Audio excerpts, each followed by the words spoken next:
Now we're going to think about an explicitly anonymous survey. So what is the case where we want things to be fully anonymous? Well, we might have this idea of an employee NPS score. So we want to know whether or not our employees would actually be willing to invite their peers, their friends, their loved ones to come work with us. And we want to understand what are the places and the regions in which we can actually beef up our employee experience such that we can make that score go up and we can actually improve our employee experience and our recruiting process.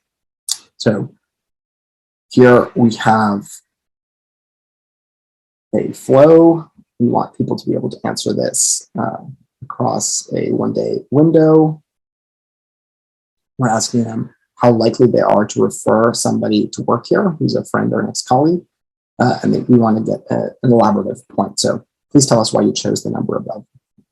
So as we build this out, we jump back into sharing it and distributing it.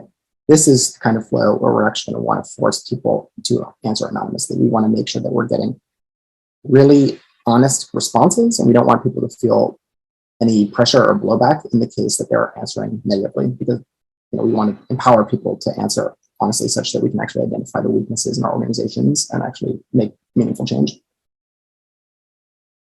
So, we want everyone in the organization to be able to participate, and we want them to all answer anonymously, and we're going to filter this feedback directly to the human resources department.